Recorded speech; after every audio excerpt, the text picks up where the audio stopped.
like to welcome the 2025 Rocket Classic champion, Aldrich Potgieter. Aldrich, it's been a long day, long playoff.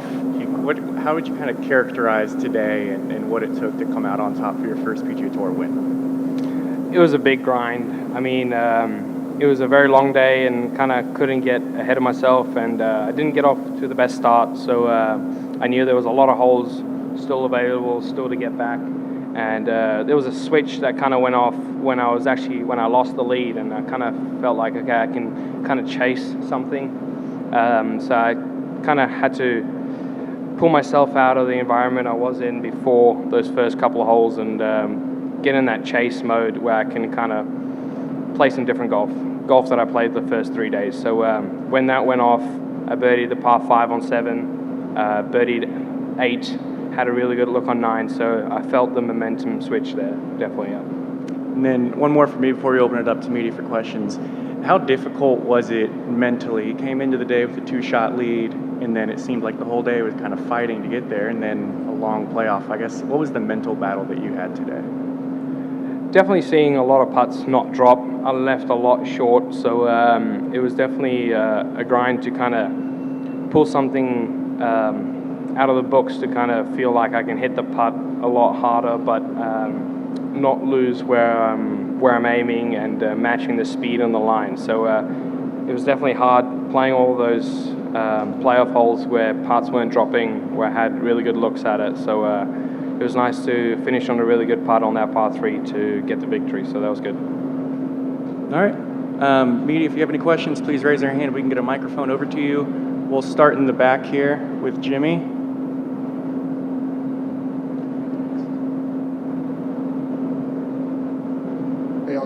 Congrats, awesome stuff today.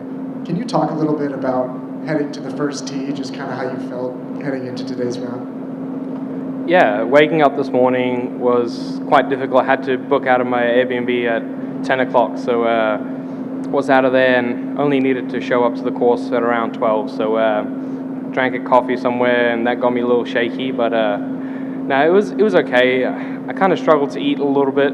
Kind of the nerves kicked in when I got here, kind of sitting at player dining. But I think that's just kind of normal and kind of have to get through that. But yeah, that first tee shot, hit a great drive, hit a great pitch shot, and made a putt. So that got me through that, and it was nice to start the day off with a birdie. You arrived at the first tee even before the group that went off before you. Was there anything there? No, I kind of like to sit, mark 2 or 3 golf balls, get into a nice headspace.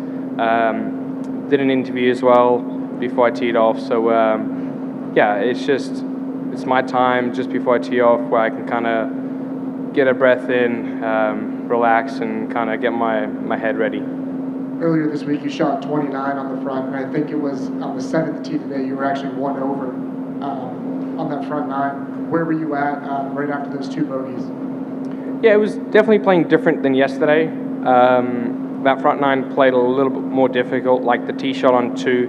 I'm not the biggest fan of that tee shot. It was a little into the wind, and 3-wood and driver kind of, I've been hitting it a little bit spinny, but it's kind of the good spin that keeps the ball kind of, when I hit it knuckly, it kind of goes a little sideways, and I kind of hit a little knuckly drive, and it kind of just drifted to the right, and unfortunately had to take the unplayable. But yeah, it was difficult to get through those first 4 holes, even the par 5, fourth with the OB right and the big tree on the left. I can't start my drive way on the left side and play that natural fade. So it was definitely a grind to get through those first 4 or 5 holes. We spoke earlier this week about your new irons in the bag and kind of some of your gapping issues. Was there anything, any shots today on approach, specifically maybe that approach into 15 or maybe on 18 in regulation where you came up short into the valley? Was that kind of the issue you were dealing with there? The first time playing 18, just before the playoff, we were kind of in between, and the wind was kind of going all over the place. We couldn't make up our minds if it was hurting or if it was straight off the right. And I had my lie, I was on a little hill, so the ball was kind of a little above my feet, and I was trying to hit a 50-degree bring it in with the wind, and it came up just 2 yards short. I think if I got on top, it wouldn't have had much spin coming back down. So I think it would have placed me basically where I was on the first playoff hole if I just hit it maybe a yard or two further. And then hitting it basically in the same spot on the playoff, I was about 3 yards in front of my drive.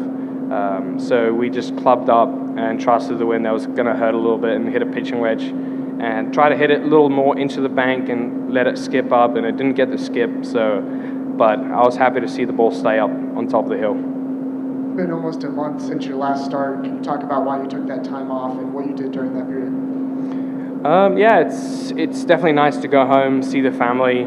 I haven't been home since February, since Mexico, and before that week I had 3 weeks off, I think, as well. So it was nice to get the refresh, come back with the new equipment, not overthinking too much stuff. I think I did a really good job at not coming in expecting too much because so much has changed.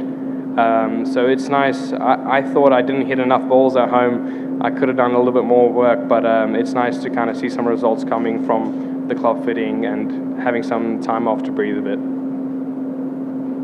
Next question. We can get a mic up here to Tony for the next question, second row.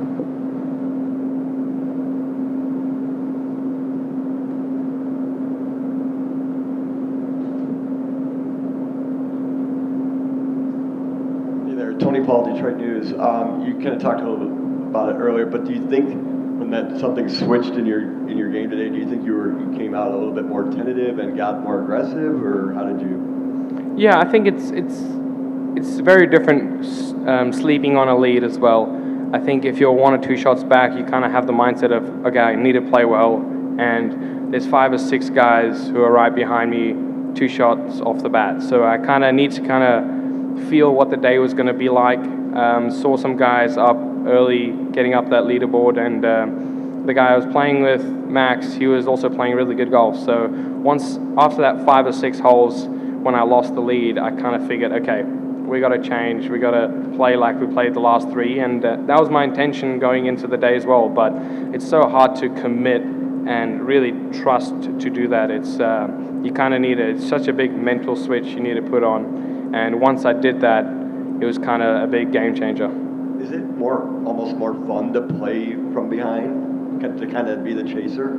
Yeah, I think it's big for me. I like to kind of set a target to meet that target, and it's hard to kind of know what other guys are going to do. It's kind of like playing match play. It's very different to playing a golf course where you're just trying to hit your golf ball and play the golf course. Every hole is going to be different. Where playing a player, it can change so much, and playing a player, you can be a bit more aggressive with playing match play, but you also don't want to make big mistakes because there's 6, 7 guys right behind you pushing you all the way. So once we made that switch, it definitely helped me to kind of go a little bit more flag hunting and hit the ball a little closer. Lastly, did you throw the ball away to a fan? I did. Why did you do that? I don't know. It was just in the moment. I was just pumped up. I know my grandma's probably going to be quite mad at me. I give her all my stuff that I've won with, so she's not going to be pretty happy. Stay on the right. Thanks. Aldrich, congratulations. Nick Mannis with Crane's Detroit Business.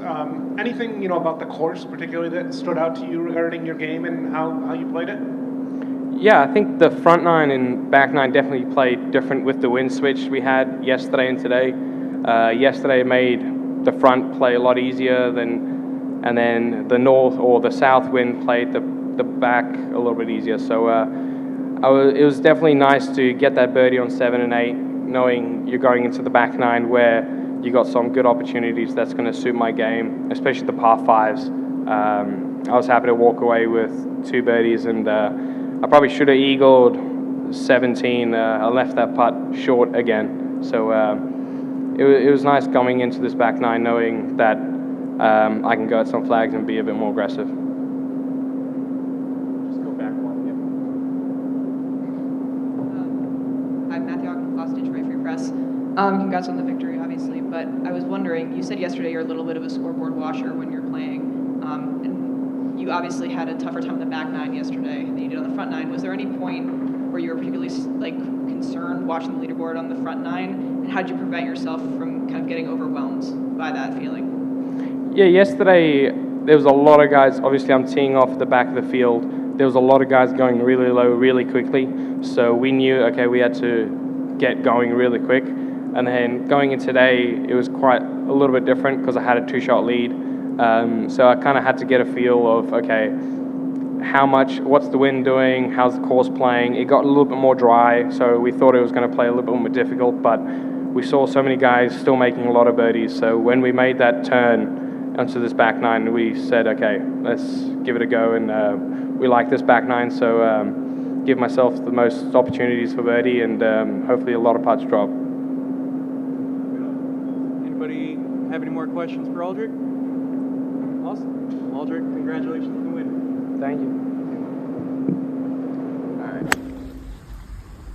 All right. All right.